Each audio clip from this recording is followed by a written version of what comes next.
Hi hello అందరికీ. అందరు బాగున్నారా? మేము కూడా చాలా బాగున్నాం.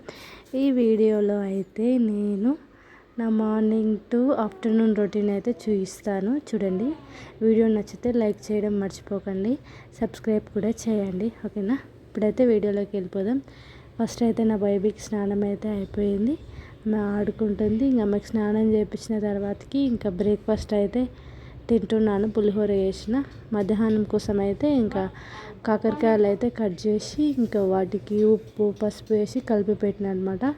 ఇంకా చింతపండు ఏమో చారుకి పెట్టాను.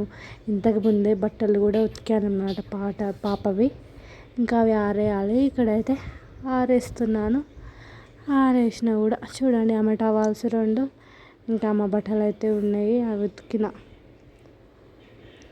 ఉతికి ఆ పాపకి స్నానం చేపించి ఇంకా తిని ఆఫ్టర్నూన్ వంట అయితే స్టార్ట్ చేయాలన్నమాట. ఇక్కడైతే కాకరకాయల ఇది ఎట్లా పడితే ఇట్లా పాసర్ అనేది వస్తుందన్నమాట. ఇది చేదు అనేది కొంచెం తగ్గిస్తుంది. చేదు అయితే మొత్తానికి అయితే ఏం పోదు, కానీ లైట్గా తగ్గిపోతుంది అంతే.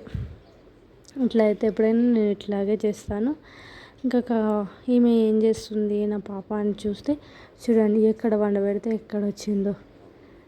బోర్లా పడుతుంది, జరుగుతుంది కదా. ఇట్లయితే చేస్తుంది. ఏ పని చేసుకొనివ్వట్లేదు ఈ పిల్ల అయితే. ఏం చేయాలో ఏమో. ఇంకా ఈమెనైతే చూసి మళ్ళీ సరిగ్గా వండబెట్టి మళ్ళీ అయితే నేను ఆనియన్స్ అయితే కట్ చేసుకున్న చారుకి ఇంకా కాకరకాయకి. ఇంక ఇక్కడైతే ఆయిల్ వేయకుండా ఫస్ట్ ఇక్కడ అన్నం పెట్టిన. ఇంకా కాకరకాయ చేయడం కోసం అయితే అది ఒకటి బాండీ అయితే పెట్టుకున్న కాకరకాయ చేయడానికి కోసం.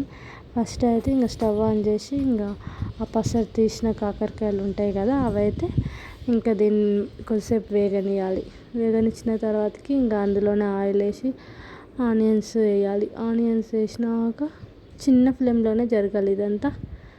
ఆనియన్స్ వేసిన తర్వాతకి ఇంకా ఆనియన్స్ కాకరకాయ మంచిగా మగ్గుతాయి కదా. మగ్గిన తర్వాతకి ఏమంటారు, అల్లం వెల్లుల్లి పేస్ట్, కరివేపాకు అయితే యాడ్ చేసుకోవాలి. యాడ్ చేసుకొని ఇంకోసేపు అట్లాగే సిమ్లోనే ఉంచాలి. ఉంచిన తర్వాతకి మూత పెట్టుకొని సిమ్లోనే ఉంచి సాల్ట్ అయితే యాడ్ చేసుకోవాలి. ఇక్కడైతే నేను సాల్ట్ యాడ్ చేసే క్లిప్ అయితే మర్చిపోయినా.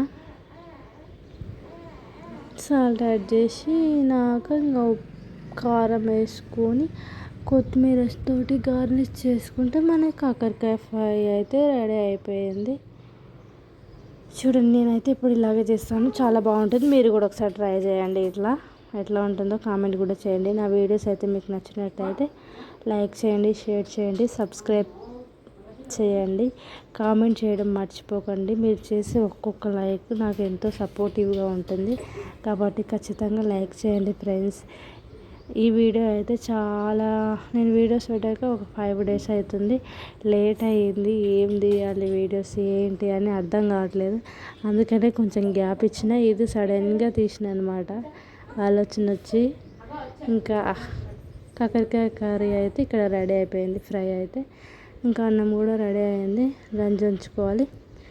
ఇంక ఇక్కడ చింతపండు కూడా నానబెట్టింది తీసినాక చారు చేసిన. ఏమంటారు, ఆనియన్స్ కట్ చేసుకొని ఆనియన్స్ అయితే పోపులు వేయకుండా ఇట్లాగే వేస్తున్నా డైరెక్ట్. చాలా బాగుంటుంది కదా.